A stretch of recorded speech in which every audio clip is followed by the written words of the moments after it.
Okay, this is a half-scale 1909 vintage radial rotary aircraft engine. It is a copy somewhat of a Larone rotary and a Gnome rotary. I liked some of the features that one of the engines had over the other, and so I kind of mix-mashed together my own concoction of it. But this is all functional, as you can see here, but I did not make it to run because you would not be able to appreciate the beauty of the machine because it's just a blur. As I say, the radial meaning round, rotary means that the whole engine goes around with the propeller, and this is just exactly the way they did it in World War I. Anyway, the parts and pieces that I made are displayed over here in this cabinet. These are the plugs, the wooden plugs that I made to create the casting for the engine case. And these other parts down in here are the wooden patterns for casting for the back of the engine and the front of the engine, and also the engine cylinder heads were cast, and the wooden patterns are over there. This is the metal propeller that I made up. I saw a picture of the propeller that I wanted to carve, and it was just about an inch tall in a magazine. And I took a picture of that and blew it up in my photo enlarger and projected it on the wall with some meat wrapping paper. And then I traced off the pattern and made this propeller right here in metal, in aluminum. And I even got that to balance, but I was a little afraid of it being one side too big or the other. So I made the hole in the center here in the hub, and this design is just a little offset blades, as you can see from the hub. And I laminated my boards and drew the lines on there straight across, also scribed straight across in this metal piece, and then I pinned it in the center and traced off this side, and then I left a pin in the center and rotated the same blade over to the other center line and traced it off. So that way I felt like I had it pretty close. And then I used the bandsaw to cut the shape of it, and then I used a block plane and then the wood rasp to finish it up. Then we made the water slide decals and put on. This is a picture of the aircraft engine inside the cowling, which is right down here is the cowling for it. Anyway, it took me about 3 years to make the parts and put this together.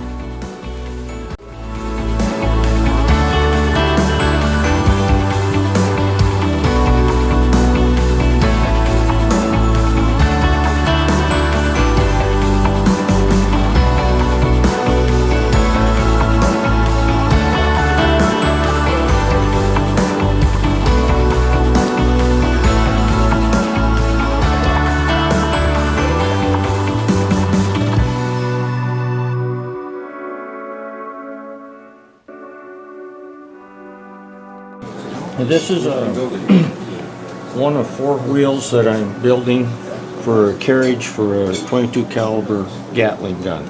It's made from scratch. I turned the steel hubs, and then there's 16 spokes in there, and then I steam bent this wood. It's all ash wood,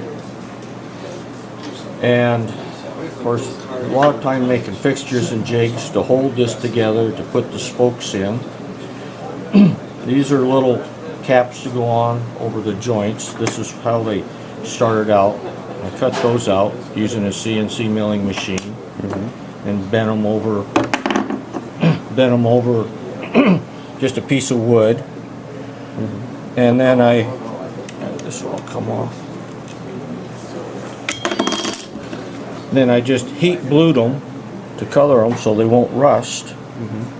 And then I will bend a piece of 1-inch wide steel to go around this and heat shrink it on. I'll heat it up in a fire and get it red hot and put it over this and pour ice cold water on it to shrink it so it'll shrink up on the tire. Then these go through there with a little screw through the tire to hold the tire from slipping sideways. Okay. So it's quite an involved process to make this, to get all these angles down here so there's no gap in the spokes and get them all equally spaced. I've been working on this for a little over a year now to make these. And I only brought one. This is 4 of them, but the wheel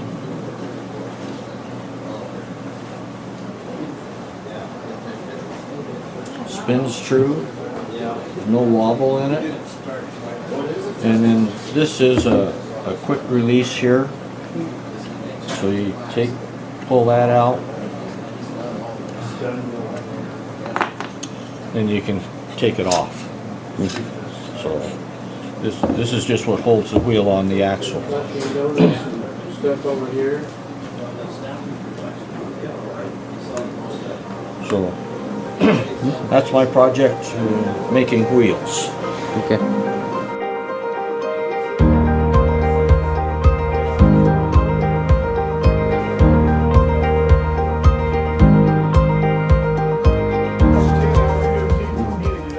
My wife is into dollhouse miniatures.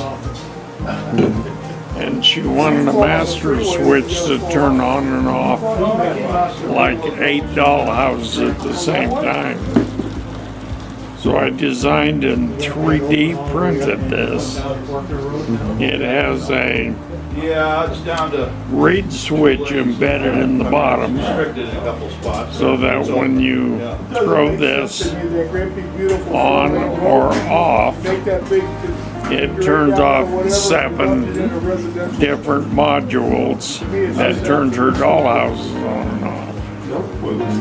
And we wanted it to look old, so I found some paint. And the paint has got metal embedded in it, and when you paint it, let it dry, and then you can paint it with a little heavier than that. vinegar salt solution, and it will rust like this in about 3 days.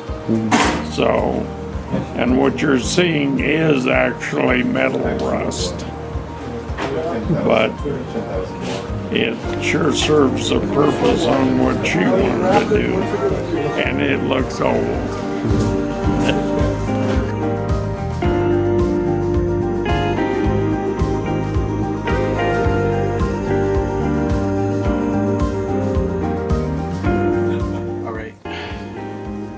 Well, the reason I built it was because you can buy a kit for a Chevrolet engine this size, but it's just a die-cast kit, die-cast in plastic, and it doesn't really run.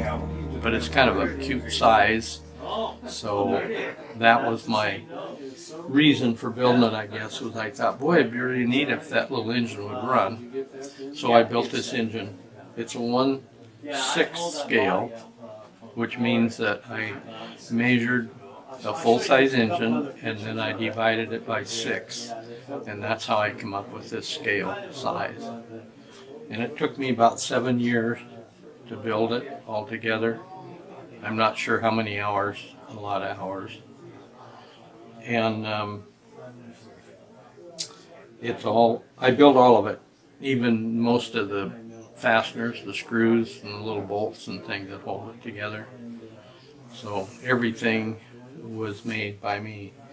The valve covers, the little Corvette valve covers, were castings, investment castings that I made. And investment castings are like a casting that they use for making jewelry, because it's you can get a real fine detail on the castings. And the oil pan is sheet metal. It's made out of stovepipe material, stovepipe tin, and I had to make all the dies and everything to form the pan. And then the timing cover is also formed from sheet metal. The block and the heads and the intake manifold are all just machined out of solid pieces of aluminum. The intake manifold is made in 2 pieces so that I could, because it has passageways that are down underneath, and then it's welded together. The flywheel housing is a casting. All the rest of it is just pretty much just carved out of aluminum or steel, some kind of metal. The pistons are a casting also, but you can't see those, they're on the inside. So anyway, it's a very close replica of a 1964 Corvette 365 horse engine. That's what I patterned it after. The carburetor is kind of looks like a 4-barrel carburetor, but it's actually just a 2-barrel carburetor because this little engine doesn't need anything that big. So, and the distributor cap is plastic, and I made molds to cast the distributor cap and molds to make all of these little wire fittings there and on the spark plugs. I should have got out a spark plug. You might be interested in that. Anyway, the spark plugs are homemade because you can't buy a spark plug that size. So all of that had to be developed in order to make the engine, to make it run. It totally doesn't run good.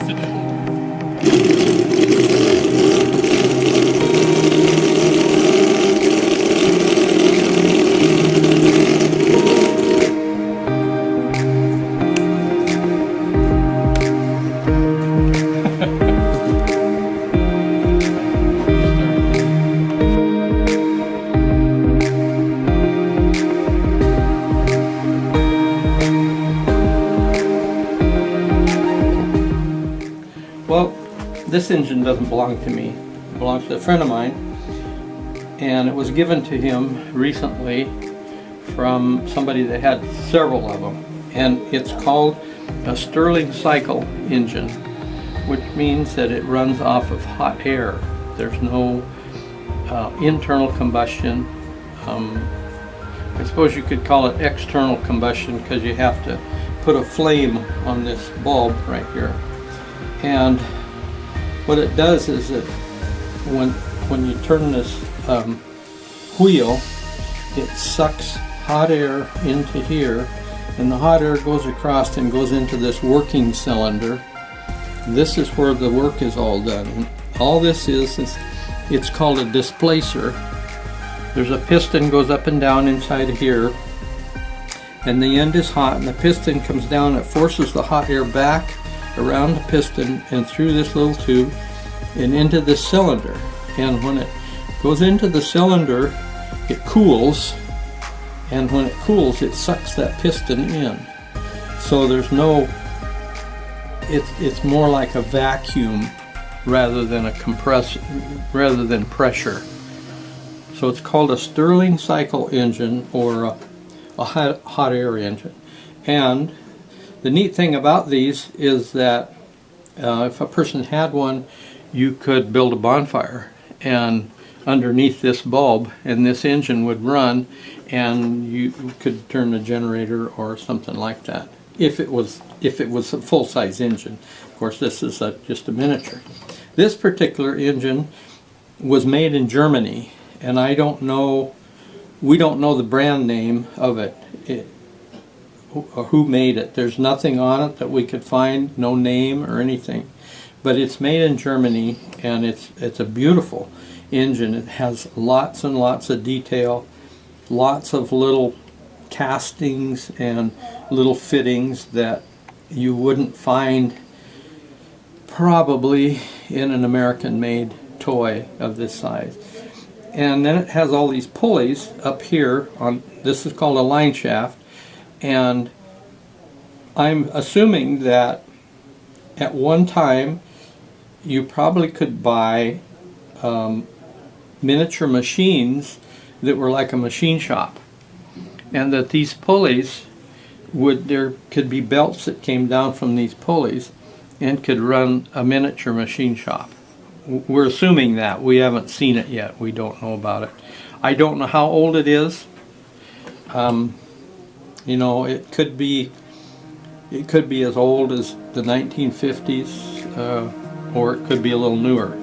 But it's quite old. It's an antique and it's collectible.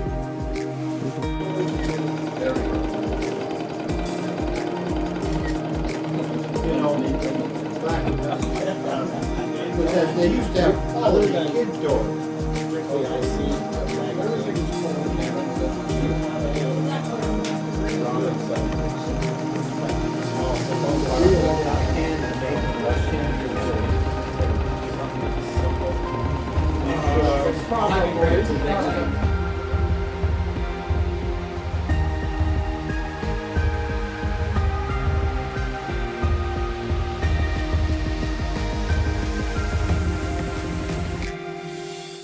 This engine is a 1/6 scale of a Chevrolet 409.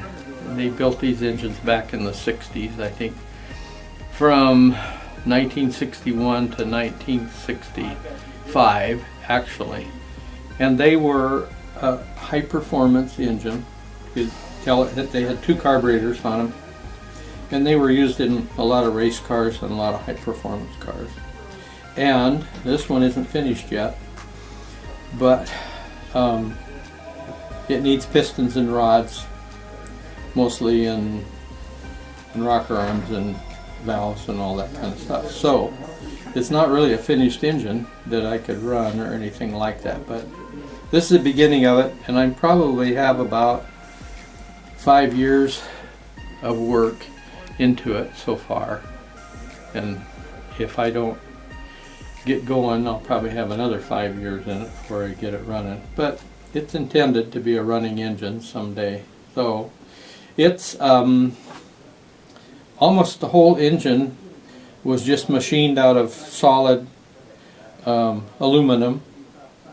Even the block, even though there's a lot of detail on the block, it was all machined out. The intake manifold is machined out of just 2 pieces, and then it's welded together all the way around. That way I could get down into the inside and get those runners, those port runners down on the inside. So that's how I had to do it for the intake manifold. The valve covers are stamped out of stainless steel stovepipe material. So I had to make dies, male and female dies, to form these valve covers. Just stamp them out. And then the valve cover, the front cover, the timing cover, you can see that it's a forming too, formed out of some real light sheet metal. And the oil pan also is formed out of some real light metal, thin metal. Stovepipe, I use stovepipe material because it forms real easily. So anyway, yeah, that's about it, I guess, on that, because it isn't done yet. Maybe next time we'll have